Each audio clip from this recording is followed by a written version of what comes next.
Assalamualaikum warahmatullahi wabarakatuh. Terima kasih atas kesempatannya. Pada video kali ini, kami dari kelompok 5 akan membawakan sebuah materi yang berjudul Dasar-Dasar Intelijen Bisnis, Database dan Manajemen Informasi.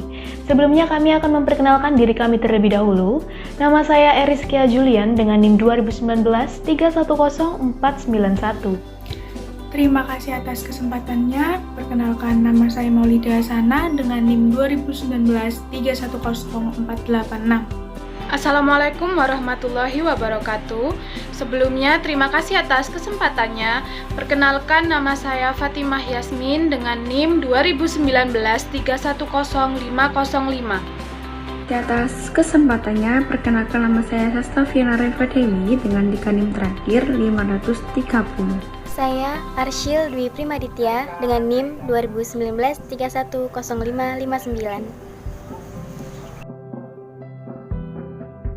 Baik, langsung saja ke materi yang pertama, yaitu organisasi data di lingkungan file tradisional.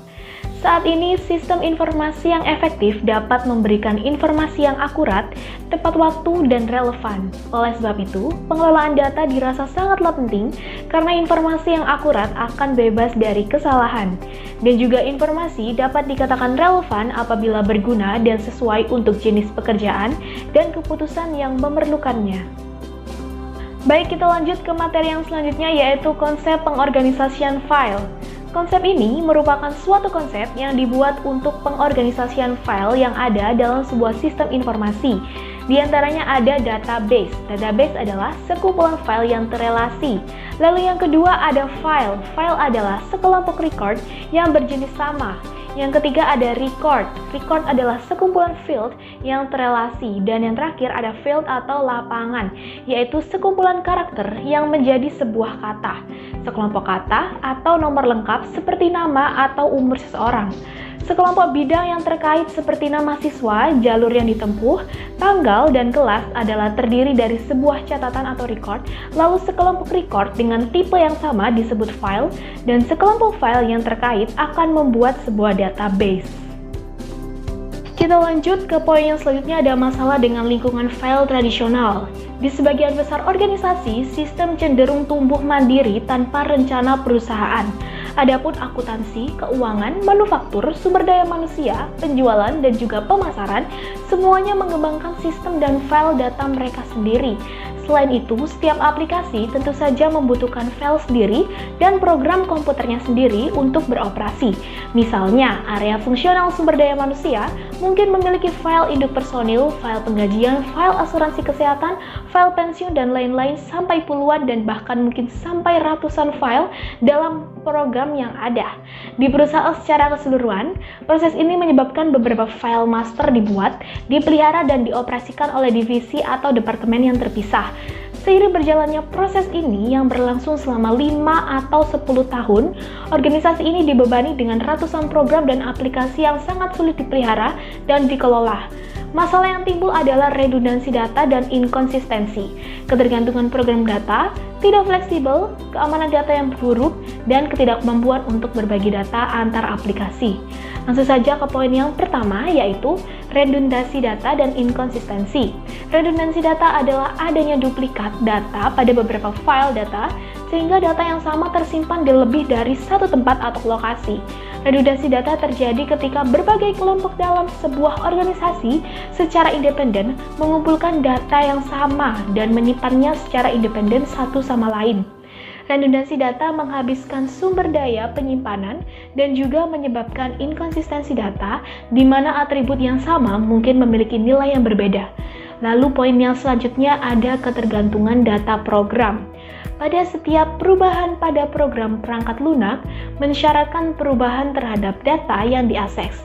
Ketergantungan program data mengacu pada pasangan data yang tersimpan dalam file dan program spesifik yang diperlukan untuk memperbarui dan memelihara file tersebut, sehingga perubahan dalam program memerlukan perubahan pada data. Di sini saya akan melanjutkan masalah dengan lingkungan file tradisional. Masalah yang ketiga adalah kurangnya fleksibilitas. Sistem file tradisional dapat memberikan laporan terjadwal rutin setelah upaya pemrograman ekstensif. namun tidak dapat menyampaikan laporan khusus atau menanggapi persyaratan informasi yang tidak diantisipasi secara tepat waktu. Informasi yang dibutuhkan oleh permintaan khusus tersimpan di suatu tempat dalam suatu sistem, tetapi tidak terlalu mahal untuk dicari. Masalah yang keempat adalah keamanan yang buruk. Karena hanya ada sedikit kontrol atau pengelolaan data, akses dan penyebaran informasi mungkin tidak terkendali. Manajemen mungkin dapat mengetahui siapa yang sedang mengakses atau bahkan membuat perubahan pada data organisasi. Masalah yang kelima adalah kurangnya berbagi ketersediaan data. Informasi tidak dapat mengalir dengan bebas melintasi area fungsional yang berbeda atau bagian organisasi yang berbeda. Jika pengguna menemukan nilai yang berbeda dari bagian informasi yang sama, namun ada dalam dua sistem yang berbeda, mereka mungkin tidak ingin menggunakan sistem ini karena mereka tidak dapat mempercayai keakuratan datanya. Selanjutnya adalah pendekatan basis data terhadap pengelolaan data. Yang pertama ada sistem manajemen basis data. Sistem manajemen basis data atau Database Management System yang biasa disebut DBMS adalah perangkat lunak yang memungkinkan para pemakai membuat, memelihara, mengontrol, dan mengakses basis data dengan cara praktis dan efisien. Database Management System pada umumnya menyediakan fasilitas atau fitur-fitur yang memungkinkan data dapat diakses dengan mudah, aman, dan cepat. Yang kedua adalah kemampuan sistem manajemen database. Sistem manajemen basis data memiliki kemampuan definisi data untuk menentukan struktur isi basis data. Sistem manajemen basis data mencakup alat untuk mengakses dan memanipulasi informasi di database, seperti mengorganisasikan data dalam lingkungan file data, serta menyelesaikan masalah dalam lingkungan file tradisional. Yang ketiga adalah merancang database. Untuk membuat database harus memahami hubungan antar data, jenis data yang akan dipertahankan dalam database, bagaimana data akan digunakan, dan bagaimana organisasi perlu mengubah untuk mengelola data dari perspektif perusahaan secara keseluruhan. Database membutuhkan desain konseptual dan desain fisik. Baik, di sini saya akan menjelaskan bagaimana cara memanfaatkan database untuk meningkatkan kinerja bisnis dan pengambilan keputusan. Di dalam pemanfaatan database ini ada tantangan dalam menangani besarnya volume data. Jadi data yang besar tidak mengacu pada jumlah tertentu, namun biasanya mengacu pada data di kisaran petabyte dan exabyte, dengan kata lain miliaran hingga triliunan rekaman. Semuanya ini berasal dari sumber yang berbeda. Data besar ini diproduksi dalam jumlah jauh lebih banyak dan jauh lebih cepat daripada data tradisional. Bisnis tertarik pada data yang besar karena mereka dapat mengungkapkan lebih banyak pola dan anomali yang menarik daripada kumpulan data yang lebih kecil, yang berpotensi memberikan wawasan baru tentang perilaku pelanggan, pola cuaca, aktivitas pasar keuangan, atau fenomena lainnya.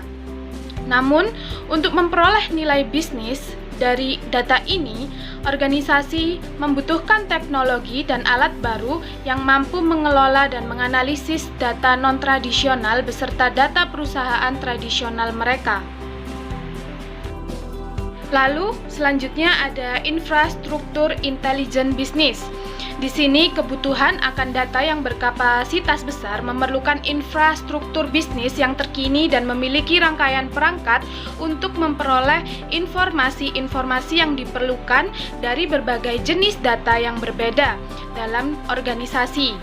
Kemampuan-kemampuan ini tersebut meliputi data dari warehouse. Jadi warehouse ini adalah data yang menyimpan data historis dan data terkini yang berpengaruh bagi kepentingan pengambilan keputusan. Lalu yang selanjutnya ada data mart. Data mart ini adalah bagian dari data warehouse yang diringkas. Lalu yang selanjutnya ada Hadoop. Jadi Hadoop ini adalah perangkat kerja open source yang dikelola oleh Apache Software Foundation yang memungkinkan pendistribusian proses data berkapasitas besar. Lalu yang selanjutnya ada komputasi dalam memori. Di komputasi dalam memori ini adalah cara untuk memfasilitasi analisis data yang besar. Lalu selanjutnya ada perangkat analitik. Perangkat analitik ini terdiri dari hubungan, pola, dan tren. Terima kasih, selanjutnya akan dilanjutkan oleh rekan saya. Saya akan menjelaskan mengenai perangkat analitik, hubungan, pola, dan tren. Yang pertama yaitu pengolahan analitik online. Yang kedua, data mining. Data mining memberikan wawasan kepada korporat. Tipe informasi yang didapat dari data mining yaitu yang pertama asosiasi, yang kedua scan, yang ketiga klasifikasi, yang keempat pengklasteran, yang kelima peramalan, yang terakhir yaitu text mining dan web mining. Selanjutnya ada database dan web. Database sendiri merupakan kumpulan data yang disimpan secara sistematis di dalam komputer yang dapat diolah atau dimanipulasi menggunakan perangkat lunak atau software, program, atau aplikasi untuk menghasilkan informasi. Pendefinisian database meliputi spesifikasi berupa tipe data, struktur data, dan juga batasan-batasan pada data yang kemudian disimpan. Selanjutnya, database merupakan aspek yang penting dalam sistem informasi karena berfungsi sebagai gudang penyimpanan data untuk diolah lebih lanjut. Database menjadi penting karena dapat mengorganisasi data, menghindari duplikasi data, menghindari hubungan antar data yang tidak jelas, dan juga update yang rumit. Sedangkan website atau web adalah sebuah kumpulan halaman pada suatu domain di internet yang dibuat dengan tujuan tertentu dan saling berhubungan serta dapat diakses secara luas melalui halaman depan atau homepage menggunakan sebuah browser menggunakan URL website. Mengakses database perusahaan melalui web menciptakan efisiensi, peluang, dan model bisnis yang diaktifkan dengan web dalam sektor publik untuk membantu pelanggan dan warga negara untuk mengakses informasi yang berguna. Selanjutnya, menetapkan kebijakan informasi. Kebijakan informasi memaparkan prosedur dan akuntabilitas yang spesifik, mengidentifikasi pengguna dan unit organisasi mana yang dapat berbagi informasi, di mana informasi dapat didistribusikan, dan siapa yang bertanggung jawab untuk memperbarui dan memelihara informasi. Misalnya, kebijakan informasi yang khas akan menentukan bahwa hanya anggota terpilih dari Departemen Penggajian dan Sumber Daya Manusia yang berhak mengubah dan melihat data karyawan yang sensitif, seperti gaji karyawan atau nomor jaminan sosial, dan bahwa departemen ini bertanggung jawab untuk membuat yakinkan bahwa data pegawai tersebut akurat. Selanjutnya, memastikan kualitas data. Kebijakan database dan informasi yang dirancang dengan baik akan berjalan jauh untuk memastikan bahwa bisnis memiliki informasi yang dibutuhkannya. Data yang tidak akurat, tepat waktu, atau tidak konsisten dengan sumber informasi lainnya menyebabkan keputusan yang salah, penarikan produk, dan kerugian finansial. Sebelum database baru tersedia, organisasi perlu mengidentifikasi dan memperbaiki data yang salah dan menetapkan rutinitas yang lebih baik untuk mengedit data setelah basis data mereka beroperasi.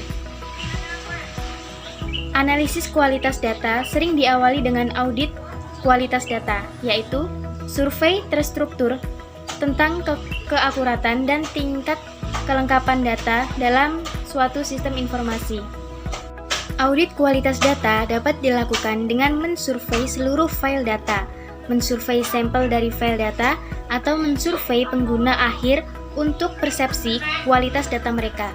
Pembersihan data juga dikenal dengan data scrubbing, terdiri dari kegiatan untuk mendeteksi dan memperbaiki data dalam database yang tidak benar, tidak lengkap, tidak diformat dengan benar atau berlebihan. Pembersihan data tidak hanya memperbaiki kesalahan, tetapi juga memberlakukan konsistensi antar kumpulan data yang berbeda, yang berasal dari sistem informasi terpisah. Perangkat lunak pembersihan data khusus tersedia untuk secara otomatis mensurvei file data, memperbaiki kesalahan dalam data, dan mengintegrasikan data dalam format perusahaan yang konsisten.